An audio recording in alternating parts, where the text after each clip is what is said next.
KPBS On Demand is supported by Paint Care, offering households and businesses in California more than 800 leftover paint drop-off sites for recycling. Quantities of 100-plus gallons of paint may qualify for a large volume pickup. Learn more at paintcare.org. Hi, I'm Beth Accomando, your resident cinema junkie. This week from the archives, I'm pulling out an interview with Simon Pegg. Mission Impossible Rogue Nation opens this week, and Simon Pegg is playing a bigger role in the films. I've been lucky enough to interview him a number of times and met him for the first time at Comic-Con when he was bringing Shaun of the Dead there. This interview is from when Hot Fuzz came out. So take a listen and enjoy. My, here come the Fuzz. Police Constable Nicholas Angel, born and schooled in London. Graduated Canterbury University in 1993 with a double first in politics and sociology. Academically excelled in theoretical coursework and final year examinations. Received the Baton of Honour. Graduated with distinction into the Metropolitan Police Service. In the last 12 months has received 9 special commendations, achieved the highest arrest record for any officer in the Met, and sustained 3 injuries in the line of duty, most recently in December, when wounded by a man dressed as Father Christmas. How would you describe Hot Fuzz? It doesn't seem to fit into a single genre or get described neatly in a single sentence. I guess you'd sort of call it an action buddy comedy, but I think it's a little bit more than that. I think because it's a lot of things really. Hot Fuzz. We've kind of with the absence of any kind of cop or action films in the UK. I mean, we just don't have a tradition of that in the UK. We've sort of crept over the Atlantic and stolen your action movie genre and then snuck it back home and sort of squashed it into a tiny little village. And that was the kind of idea, was to make a film that was at once very British, but it becomes very, very American towards the end. And so it's kind of like Agatha Christie directed by Tony Scott. That's the pithiest way I can think of. But you take those American genre trappings and make them very much your own. We kind of anglify it by putting it in a different context. You know, it's kind of, you're not used to seeing double-handed gunfighting in a little country pub, you know, and it's. I mean, that's the central joke of the film is that, you know, is replacing the usual setting, which would be the streets of San Francisco or LA or New York, and sticking it in a country lane, you know, and immediately you've got something there which is pretty funny. But then, you know, you add to that the rest of the humor. Although, to be honest, we kind of really, as with Shaun of the Dead, we wanted to make an action film. You know, we didn't just want to spoof one. We wanted to make one and make it funny. You know. What films influenced you when you were writing Hot Fuzz? Well, when we were putting the film together, we watched so many cop movies, sort of about 138 actually, to be exact. And the reason we did that was so we could.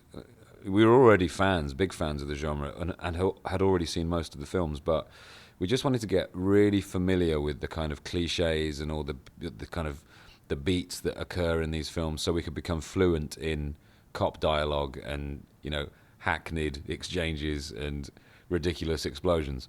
And it was a hell of a thing to have to do. It was quite tiring. You guys pay so much attention to details. Oh, yes. And I love the way you fill out scenes with small details like the swear box. Yeah, it was kind of like, you often get it in offices, you know, you have the swear box where it's like it's a way of raising money for charity, basically, is if when anyone curses, they put a pound or $1 or whatever into the box. And the joke with the swear box was that there's the list of swear words on the box. All the words are sort of asterisked out, you know, so you have F and then star, star, star, star, and then whatever. And then at the very bottom is the worst, most profane swear word of all, and there's no asterisks in it whatsoever. It's just there. And it's a very, very quick joke, but it was one that we sort of came up with on the day, and it really made us laugh, that they go to such care to sort of be very subtle and tasteful about the swear words, and then forget to asterisk, you know what. What I loved about Shaun of the Dead and now Hot Fuzz is that your films aren't just about gags. There's a story and characters that really hook you. Well, I mean, you know, I'm a huge fan of the sort of early Zucker Brothers stuff, particularly a film like Airplane or The First Naked Gun or Top Secret. Those films do that very well. They do the parody brilliantly, and the reason they do is because pretty much every single joke works, and films like that have to work joke to joke. And the minute a joke doesn't work in a film like that, the film starts to flatline. And we're sort of a little bit more interested in doing something that has that has a story to it as well that you can follow, and sometimes you can actually not do some jokes and have the drama take over a little bit, and then pick the humor back up again, or even make jokes through being very serious. And Edgar and I just we're fans of film, and we're lucky enough to now be filmmakers, so we'll just draw on all our sort of our love of cinema and the films we like, and the kind of films we'd like to see, and we literally sit opposite each other in an office for 18 months and hash it all out. Did you have any favorite films that you were drawing specifically on while you were doing Hot Fuzz? Yeah, I have. There are favorites that I have in terms of. Well, there's loads. I mean, we watched so many different types of film. It wasn't just the actioneers. I mean, the action element is one part of the film, but you also have in there the sort of the procedural story, and you have the fish out of water story, and there's the buddy story, the serial killer, the conspiracy. It's kind of like every single cop film ever put into there. So there are loads of different types of cop films that I love, and with the more brash ones with Lethal Weapon and Die Hard and Point Break, and and then going back to the sort of the grittier 70s films like Serpico and The French Connection, and the Agatha Christie films as well, which are always fun, like the Murder on the Orient Express or Death on the Nile. Those films we really enjoy, and we kind of wanted to incorporate into the script. But for me, yeah, I definitely have an affection for those kind of pumped up buddy flicks like Lethal Weapon, and Point Break is a favorite of mine. I think it's a great film. It's an interesting one as well in that it's directed by a woman, so she was able to kind of to be less uptight about foregrounding the kind of the romance between Patrick Swayze and Keanu Reeves, which is kind of unspoken. That was really the start of those bromance movies. Those 80s and 90s action films were really about being buddy films. And is that one of the things you wanted to draw on for Hot Fuzz? Well, I mean, we kind of set out to do a buddy film because a lot of people had commented after Shaun of the Dead that they'd enjoyed that on-screen relationship. And it's entirely because of the fact that Nick and I are buddies. We were friends before we worked together, and our friendship always comes first. We just happen to work together as well. So I think we always feel slightly fraudulent when people talk about the so-called on-screen chemistry, because it's not something we're creating through skill. It's just something that exists. It's there. We're friends, and so it's a great thing to be able to go and work with your best mate on a job that you really like. It's kind of the reason why we do it in a way. Everything else is my perfect sort of setup would be you get to make the films with all the resources that you would have, and then at the end you get a little DVD with it on, and you can show your friends and family, and then you get to make another one. Shaun of the Dead had a lot of gore, which was fitting for a film that was paying homage to zombie movies. But Hot Fuzz also has some violence in it that's pretty gory. But what's surprising is how funny it is, and I felt a little guilty laughing at some of it. Yeah, I think that comes because of what's behind it. I mean, the film is a comedy, so the violence is sort of mounted in a comic way, even though it's pretty, it's pretty bloody. And the point of that is that a lot of the kind of the high concept action films of the late 80s, early 90s, films like RoboCop and and Last Boy Scout, Die Hard, even Beverly Hills Cop, were actually pretty violent, and it kind of almost was slightly jarringly so at times. I mean, in a film like RoboCop, it's actually quite funny. It becomes more cartoony, like it does in Hot Fuzz. And we did want to go for to make it more funny than harrowing. But it's always great to get a big old woof from the crowd when something suddenly happens on screen that they didn't expect to see. And they'll show the special effects people will show you a version with some blood, and they'll show you a version with a bit more blood, and then they'll show you a version with the most blood, and that's the one you pick because it's the funniest.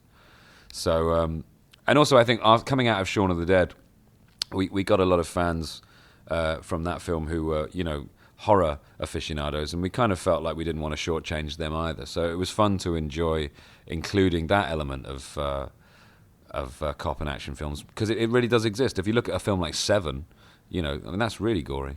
I hesitate to call your films a parody or a spoof because it seems like there's a lot more going on.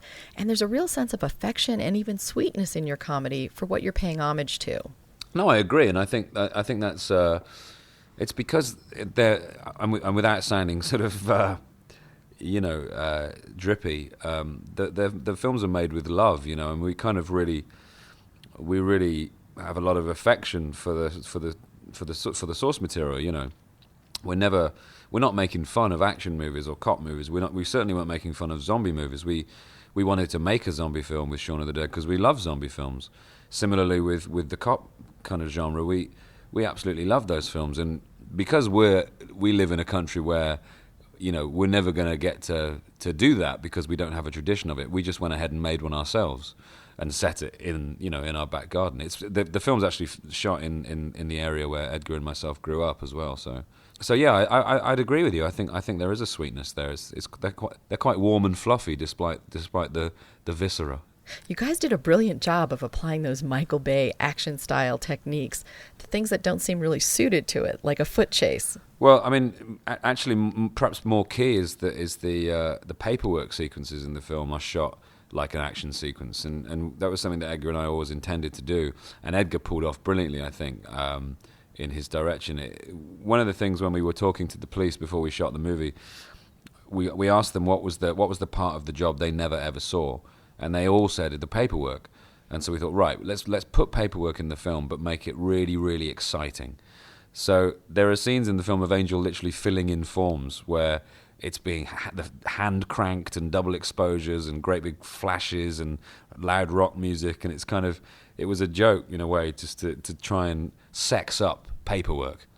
And that goes for like you say, the foot chase.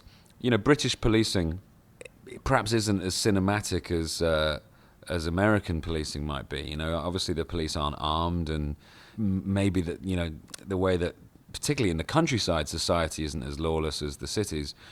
And we thought it would be funny, at least at the beginning of the film, when it's still very British, to just start creeping in with the American influences, but having it during the really boring bits.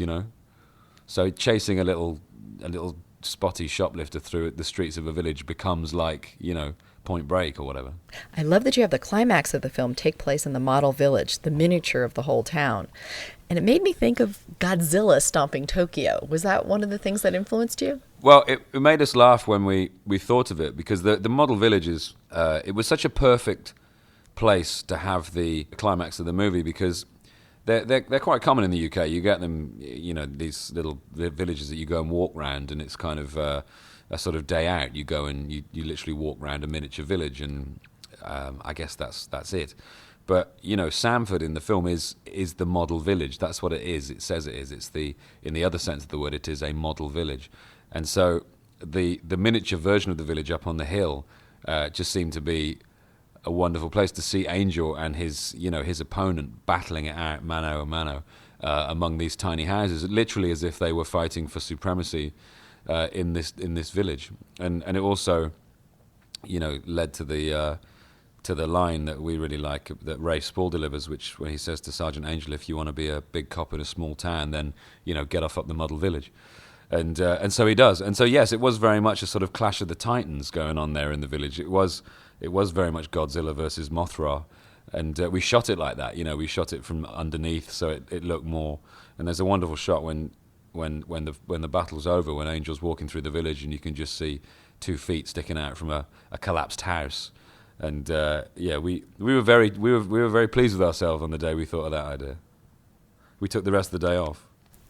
What I love about your films is that they're incredibly funny, but that the characters are often playing it straight. They're taking things seriously as to what's going on in the scenes, and we're never laughing at the characters.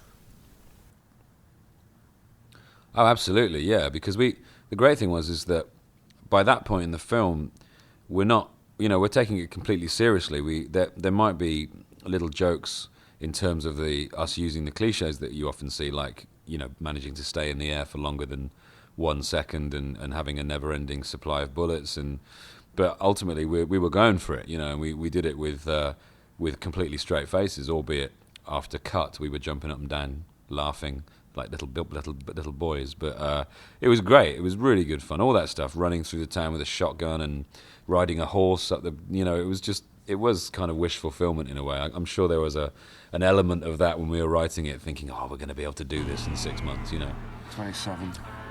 Have you ever seen Point Break? No. amazing bit in Point Break where they jump over fences. Is there now? 29.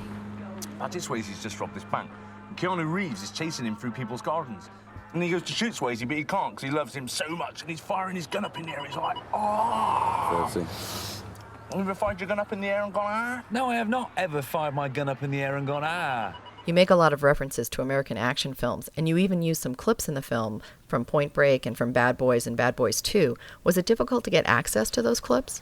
Keanu Reeves and Patrick Swayze and Martin Lawrence and Will Smith all signed off on this,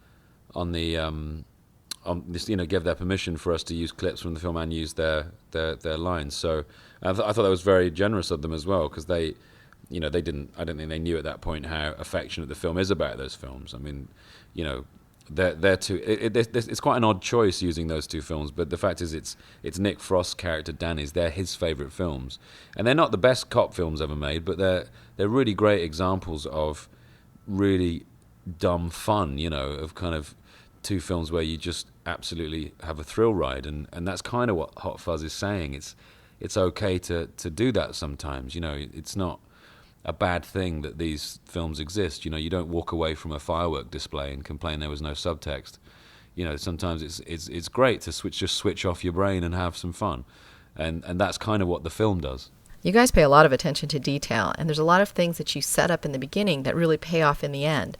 So for the viewer, it's great because each time you see it, it feels like you get more out of it and you find more jokes and humor. Yeah, I'm sorry. I'm just getting a last question here. Sorry. I feel rude having to tell you that. Yeah, absolutely. I mean, we never do anything by halves, and I don't see the point in doing anything if you're not going to commit yourself fully to it and try and make the best thing you possibly can. I don't really believe in just pumping stuff out and hoping people like it or doing something for the money or whatever. I mean, we have enormous fun just turning up for work every day and writing the film and then shooting the film, and we kind of write and produce the films that we want to see, the kind of films that we would leave the theatre afterwards feeling excited and kind of challenged and like we'd had a really good time and talk about it for ages afterwards. We want to make people leave the theatre and just want to talk about the film and then go see it again even, because there are lots of things in the film that you won't get until you see it a second time. I think in the age of DVD, you really owe it to the film-going public to make films worth watching more than once, because it's so easy to do so now. In the old days, a film was on at the theatre and then you didn't see it again until it was on TV, unless it had a second run. And even then, you couldn't tape it. Now you can actually own the film. You can stop it, wind it back, watch it again, watch all the extras. And I think we took real care with Hot Fuzz to make it a film you can watch 5 or 6 times and still be seeing new things in it. You, Edgar Wright, and Nick Frost seem to be big fans of pop culture. And it seems like if you go back to your old TV show, Spaced, you can find the seeds to each of your films in some of those episodes. Yeah, because in that series it was about, people living their lives through popular culture. Their lives were sort of mirroring movies and games and TV programs and stuff. Whereas now what we're doing is we're actually making movies. Do you know what I mean? So it's no longer about mirroring that. It's not people living their lives through popular culture. Now we are making popular culture. So yeah, very much so that you can see the beginnings of what we're interested in Spaced, and possibly maybe even evidence of what we might do in the future. But now we're actually working within the medium.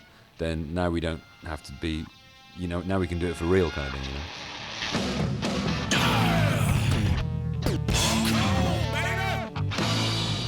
I'm Beth Accomando, your resident cinema junkie. Thanks for listening to my interview, and please go to iTunes to subscribe to the podcast and to give it a rating. Thanks very much.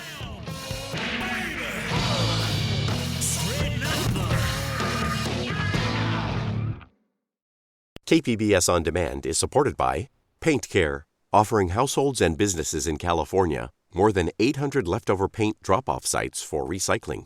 Quantities of 100-plus gallons of paint may qualify for a large volume pickup. Learn more at paintcare.org.